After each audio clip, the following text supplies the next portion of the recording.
தலைநகரில் உள்ள ஒரு ஹோட்டல் அறைக்கு கட்டணம் செலுத்த போலி பணநோட்டுகளை பயன்படுத்திய சந்தேகத்தில் சீன நாட்டவர்கள் 3 கைது செய்யப்பட்டுள்ளனர். ஜூலை 3ஆம் தேதி போலீசில் புகார் செய்யப்பட்டதை அடுத்து 18 முதல் 47 வயதுக்குட்பட்ட சந்தேக நபர்கள் கைதாகினர். அவர்களில் ஒருவர் 87 போலி 100 ரிங்கெட் நோட்டுகளை பயன்படுத்தி மொத்தம் 8700 ரிங்கெட் மதிப்புள்ள ஹோட்டல் கட்டணத்தை செலுத்தியதாக கூறப்படுகிறது. அம்மூன்று பெண்களும் கள்ளநோட்டு கும்பலின் முகவர்கள் என நம்பப்படுவதாக டாங்வாங்கி மாவட்ட போலீஸ் தலைவர் சுலிசிமி எஃப்என்டி சுலைமான் கூறினார். கள்ளநோட்டு பயன்படுத்தியதற்காக குற்றவியல் சட்டத்தின் 489B பிரிவின் கீழ் போலீசார் விசாரணை அறிக்கையை திறந்துள்ளனர். விசாரணைகளுக்கு உதவுவதற்காக ஜூலை 9 வரை சந்தேக நபர்கள் தடுத்து வைக்கப்பட்டுள்ளனர். கைப்பற்றப்பட்ட பொருட்களில் 87 போலி 100 ரிங்கெட் நோட்டுகள், ஒரு 50 ரிங்கெட் நோட்டு, ஒரு 20 ரிங்கெட் நோட்டு, உடலில் குறுக்கே மாட்டும் 2 லோய் வீத்தோன் பேரிஸ் பைகள், 18-3 என அடையாளம் காணப்பட்ட ஒரு அறைக்கான SS அட்டை மற்றும் 3 ஐபோன்கள் ஆகியவை அடங்கும்.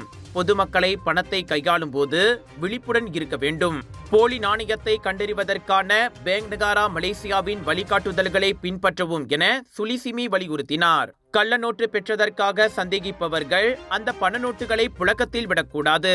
மாறாக போலீஸ் அல்லது பேங்க் நகாரா மலேசியாவிடம் புகார் அளிக்க வேண்டும் என்றும் அவர் கூறினார்.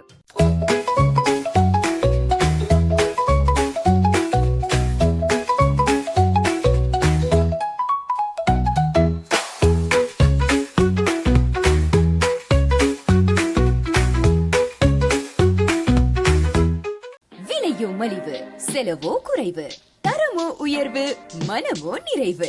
மக்களின் தேர்வு என்ரிகோஸ் முழு ஆடை சத்துள்ள பால்மாவு.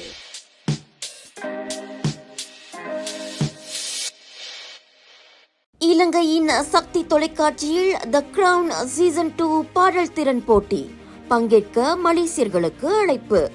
தேர்ந்தெடுக்கப்படுபவர்கள் இலங்கைக்கு சென்று பாடும் வாய்ப்பை பெறுவர். ஆர்வமுள்ளோர் 2 நிமிடங்களுக்குள் பாடி அதன் வீடியோவை எங்களுக்கு அனுப்பி வைக்க வேண்டும். வீடியோவுடன் உங்களின் சுய விவரங்கள் மற்றும் பதிவு பாரத்தையும் பூர்த்தி செய்து கூகுள் லிங்க் இணைப்பை வணக்க மலேசியாவின் மின்னஞ்சல் முகவரிக்கு அனுப்ப வேண்டும். அனுப்ப வேண்டிய இறுதி நாள் ஜூலை 7ஆம் தேதியாகும். இப்போட்டியின் விதிமுறைகள் உள்ளிட்ட மேல் விவரங்களுக்கு திரையில் காணும் QR குறியீட்டை ஸ்கேன் செய்யவும். இந்த அனைத்துலக பாடல் போட்டியில் பங்கேற்கும் வாய்ப்பை நழுவ விடாதீர்கள்.